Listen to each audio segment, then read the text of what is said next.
사랑하는 기쁨의 교회 성도 여러분, 안녕하세요. 오늘은 다 같이 우리 예레미야서 3장 우리 11절에서 19절의 말씀을 함께 묵상하겠습니다. 여호와께서 내게 이르시되 배역한 이스라엘은 반역한 유다보다 자신이 더 의로움이 나타났으니 너는 가서 북을 향하여 이 말을 선포하여 이르라. 여호와께서 이르시되 배역한 이스라엘아 돌아오라. 나의 노한 얼굴을 너희에게로 향하지 아니하리라. 나는 긍휼이 있는 자라. 노를 한없이 품지 아니하느니라. 여호와의 말씀이니라. 너는 오직 너의 죄를 자복하라. 이는 너의 하나님 여호와를 배반하고 내 길로 달려 이방인들에게로 나아가 모든 푸른 나무 아래로 가서 내 목소리를 듣지 아니하였음이라. 여호와의 말씀이니라. 여호와의 말씀이니라. 배역한 자식들아 돌아오라. 나는 너희 남편임이라. 내가 너희를 성읍에서 하나와 족속 중에서 둘을 택하여 너희를 시온으로 데려오겠고 내가 또 내 마음에 합한 목자들을 너희에게 주리니 그들이 지식과 명철로 너희를 양육하리라. 여호와의 말씀이니라. 너희가 이 땅에서 번성하여 많아질 때에는 사람들이 여호와의 언약궤를 다시는 말하지 아니할 것이요 생각하지 아니할 것이요 기억하지 아니할 것이요 찾지 아니할 것이요 다시는 만들지 아니할 것이며 그때 예루살렘이 그들에게 여호와의 보좌라 일컬음이 되며 모든 백성이 그리로 모이리니 곧 여호와의 이름으로 말미암아 예루살렘에 모이고 다시는 그들의 악한 마음의 완악대로 그들이 행하지 아니할 것이며 그때 유다 족속이 이스라엘 족속과 동행하여 북에서부터 나와서 내가 너희 조상들에게 기업으로 준 땅에 그들이 함께 이르리라. 내가 말하기를 내가 어떻게 하든지 너를 자녀들 중에 주며 허다한 나라들 중에 아름다운 기업인 이 귀한 땅을 내게 주리라 하였고 내가 다시 말하기를 너희가 나를 나의 아버지라 하고 나를 떠나지 말 것이니라 하였노라. 아멘. 우리가 어제 예레미야 3장 전반부의 말씀을 통해서 하나님과의 관계 가운데 그 정절을 지키지 못하고 간음한 이스라엘에 대한 이야기를 함께 나누었습니다. 하나님께서는 이스라엘 전역이 그들의 우상 숭배로 인해 더럽혀졌다라고 말씀하십니다. 그리고 하나님께서는 이스라엘보다 유다를 더욱 책망하십니다. 이스라엘의 간음함을 보고도 오히려 회개하지 않았던 유다를 향해 하나님께서는 더 큰 책임을 물으셨던 것입니다. 어저께 그렇게 이야기하면서 하나님께서 결국에는 교회 가운데 더 큰 책임을 물으실 것이다.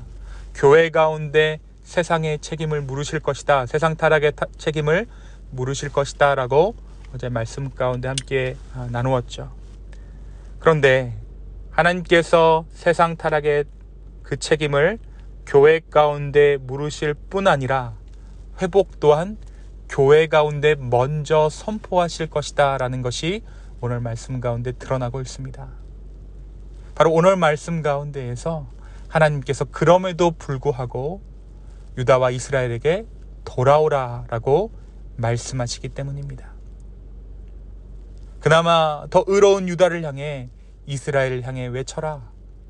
내가 너희를 다시 자녀 삼고 다시 나의 아내로 맞아들일 것이다 라고 오늘 말씀 가운데 하나님께서 말씀하십니다.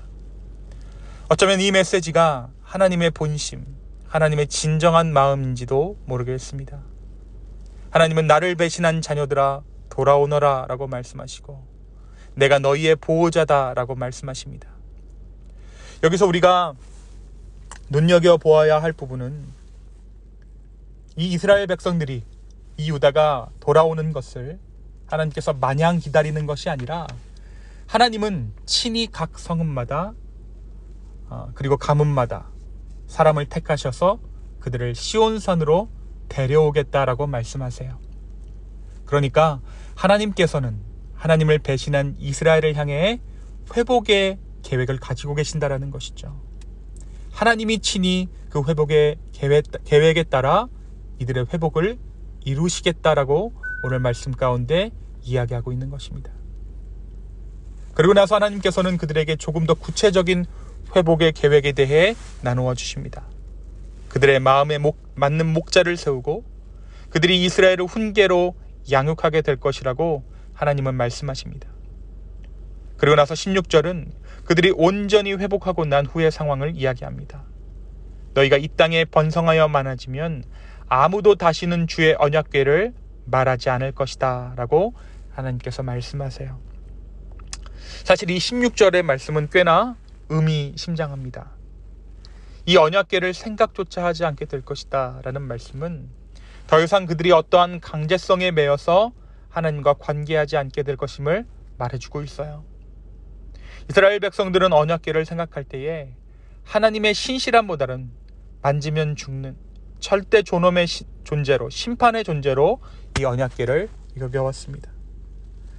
그래서 이 언약궤는 하나님의 신실함을 상징하지만 죄 많은 인간들이 이 언약궤를 생각했을 때 죽음을 생각할 수밖에 없는 두려움의 대상이었던 것입니다. 이들은 이 언약궤를 통해서 하나님을 무서워하게 되었고, 그로 인해 하나님을 완전히 떠나버리는 그런 일들이 이스라엘 백성 가운데 있게 되었다는 것이에요. 하나님께서는 진정한 회복을 이루시고 난 후에 이 언약궤를 더 이상 이들 가운데 떠올리지 않아도 되는 것이라고 말씀해 주십니다. 그리고 이 예언은 예수 그리스도의 십자가로 온전히 성취됩니다. 그래서 우리가 오늘날 예수 그리스도를 생각할 때에 영원한 형벌이나 무서운 교사를 떠올리지 않고 그분의 한없는 은혜를 떠올릴 수 있는 이유가 바로 예수님께서 십자가에서 이 예언을 성취하셨기 때문이에요. 우리가 인생 가운데 죄악 가운데 있었을 때, 마음이 힘들고 어려울 때 문득 우리의 마음 가운데 그래, 내가 다시 주님께로 돌아가야지 라고 마음을 먹게 되는 이유가 바로 여기에 있습니다. 회복의 주체가 우리의 어떠함이 아니라 하나님께서 회복을 약속하셨고, 더 이상 언약궤로 상징되는 것이 아니라 십자가로 상징되는 그 일을 예수 그리스도로 말미암아 이루셨기 때문입니다. 사랑하는 성도 여러분, 오늘 말씀은 우리에게 무엇을 말해주고 있습니까? 하나님은 그럼에도 불구하고 은혜의 하나님, 긍휼의 하나님이라는 사실입니다. 그렇다면 어제 나누었던 말씀은 괜한 겁주기였을까요? 아닙니다. 하나님은 이스라엘의 죄악을 진심으로 책망하십니다. 그들의 간음함을 결코 가볍게 여기시지 않으셨습니다. 외도하는 아내를 둔 남편의 심정, 낳아준 부모를 배신한 아이를 둔 부모의 심정으로 하나님은 그들을 바라보시고 절규하십니다. 하나님은 그들의 죄악이 얼마나 악하고 얼마나 중한 죄악인 줄 알아야 한다라고 고발하셨던 것이죠. 죄의 심각성을 알아야 용서의 진정성도 드러나기 때문입니다. 하나님께서는 모든 죄를 용서하시지만 그 죄악이 결코 가벼운 것은 아니라는 것이에요. 하나님은 긍휼하심으로 우리의 죄악을 깨닫게 하시는 주님이십니다. 그래서 따끔한 맛을 보았을 때 회개가 일어나는 것이 아니라 진정한 사랑을 맛본 자가 회개할 수 있는 것입니다. 우리는 오늘 이 말씀을 내 마음에 받아 내게 임한 하나님의 사랑이 얼마나 큰 사랑인지를 깨달을 수 있게 되기를 예수님의 이름으로 축원합니다. 또한 이 마음을 우리 또한 우리 이웃에게 행해야 할 것입니다. 죄에 대한 징계가, 따끔한 말 한마디가 영혼을 뉘우치게 하는 것이 아니라 진정한 사랑이 사람을 변화시킵니다. 그것이 주님께서 우리에게 몸소 보이신 사랑의 길입니다. 이 길로 걸어가기를 소망하는 우리가 되기를 원합니다. 한 번 가고 두 번 가고 가지 않는 것이 아니라 계속해서 이 길 가기를 소망하며, 이 사랑의 길 가기를 소망하며 주 앞에 은혜를 구할 때 주님은 우리로 하여금 이 사랑의 길을 걷게 해주실 줄로 믿습니다. 하나님께서는 다시 한번 이스라엘을 향해 돌아오라 라고 말씀하고 계십니다. 그들의 죄가 중하기에 회복을 위해 돌아야 할 유일한 곳은 자신의 품이라는 것을 하나님께서는 숨기시지 않으셨던 것입니다. 주님께로 돌아가는 것, 그것은 우리의 의지대로 되지 않을 수 있습니다.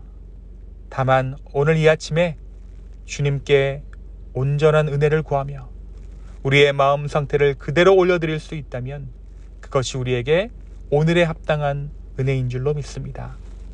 이 은혜를 구하며 주께 나아가는 기쁨의 교회 성도 되기를 예수님의 이름으로 축원합니다. 이 시간 함께 기도하겠습니다.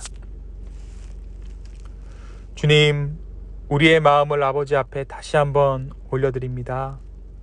성령 하나님, 우리로 하여금 그 사랑의 길 걷게 하여 주십시오. 주님, 그럼에도 불구하고 돌아오라라고 말씀하신 그 하나님의 사랑이 얼마나 큰 사랑인지를 깨닫게 하시고, 나도 그 사랑으로 우리의 이웃을 품을 수 있도록 주여 우리 마음을 주관하여 주시고 인도하여 주십시오. 때로 그 일이 어렵고 버겁더라도 우리가 하나님의 주시는 그 은혜로 말미암아 그 길 가기를 포기하지 않을 수 있도록 주여 우리의 마음을 주장하여 주시옵소서. 감사합니다. 이 모든 말씀 살아계셔서 역사하시는 예수님의 이름으로 기도하였습니다. 아멘.